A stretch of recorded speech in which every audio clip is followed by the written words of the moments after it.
И опять невеселые школьные новости. В кыргызском селе Кокмойнок дети остались без школы. Она сгорела. Теперь надо строить новую. А на это, как вы понимаете, нет денег. Это не первый и не 10-й сюжет о том, как в нашем регионе не хватает школ.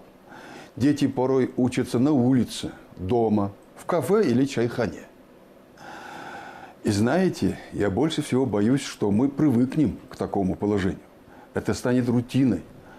А ведь речь идет о полноценном образовании, о будущем целого поколения, которое может стать потерянным поколением.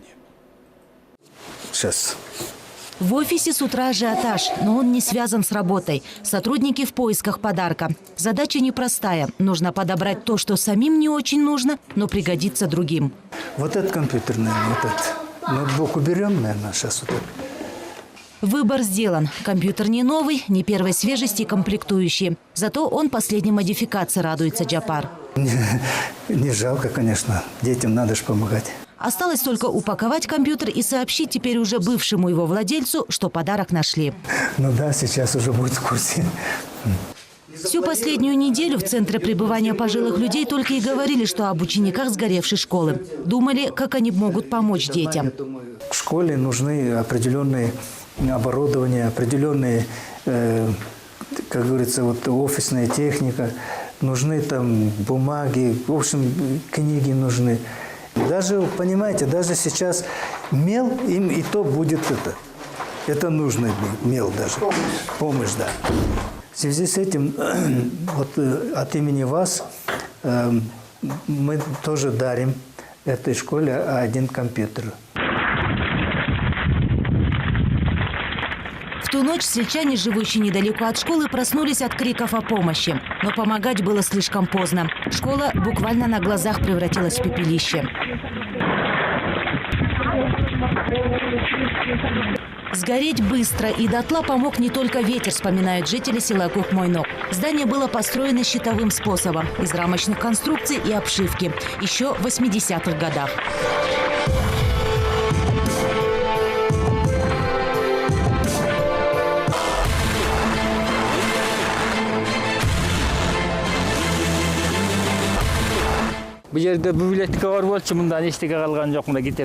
Вот здесь была библиотека. Все книги сгорели. Тогда свет погас. А наши, оказывается, затопили котельную, чтобы дети на следующий день не замерзли. Вот и случился пожар. Все сгорело быстро. Под ногами знания, в голове пустота, сетует директор школы. Спасти и без того дефицитный учебный фонд не удалось. Она успела вынести только классные журналы и трудовые книжки учителей. Вот то, что осталось от аккордеона. Это клавиши. Вот смотрите. Что ни день, то новая находка. В руинах сгоревшей школы каждый учитель находит для себя что-то родное. Вот это остатки от музыкальных инструментов. Ни один сельский праздник не обходился без них. У нас много было инструментов. Национальная одежда была. Что интересно, полгода назад мы на них играли в честь открытия дома Аксакалов. Пришли, поздравили, сыграли и ушли. А теперь в этом доме Аксакалов сами учимся. Как будто для себя открывали.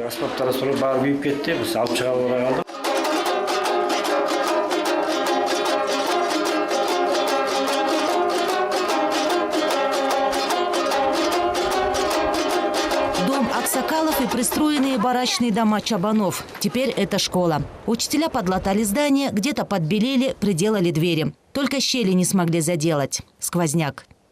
Вот печку топим. Теперь, правда, смотрим за огнем.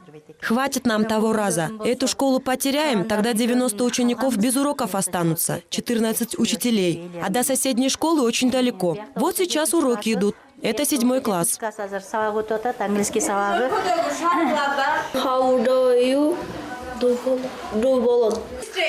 Проблема одного отдельного маленького села в который раз указала на одну большую проблему всей страны. Нехватка школ, учебников, переполненность классов. Согласно статистике, обеспеченность учебниками составляет 62%. Более 400 школ нужно или достроить, или отремонтировать, или пристроить дополнительные корпуса.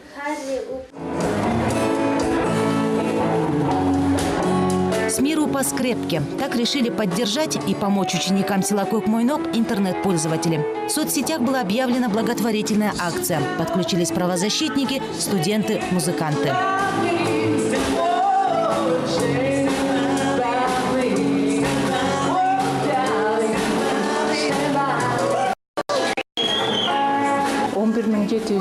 — 11 тысяч сомов, 4 компьютера, 2 телевизора, диван, 2 кресла, принтер.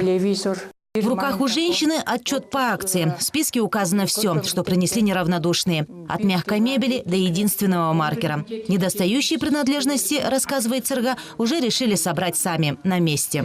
Мы устраиваем марафон. Пригласили нашу администрацию из Иссык-Кульской области, акимов районов. Думаю, человек 30 будет. Это ее первый благотворительный марафон. Над сценарием долго не думали. Акцент решили сделать на выпускниках и выходцев из села. Большая надежда на Улана Байгазиева. Он бизнесмен, работает в Казахстане. Он окончил эту школу. Пусть поможет, он же выпускник. Exercise 3, one page, 100. Тем временем уроки в школе Времянки продолжаются как обычно. 45 минут в 2 смены. В начале весны Министерство образования порадовало народ новостью. В республике будет построено 10 новых школ на турецкий кредит. Попало ли село Кокмойнок в список избранных, неизвестно. Но главное, говорят дети и учителя, в пик холодов они выжили от тепла и участия неравнодушных людей.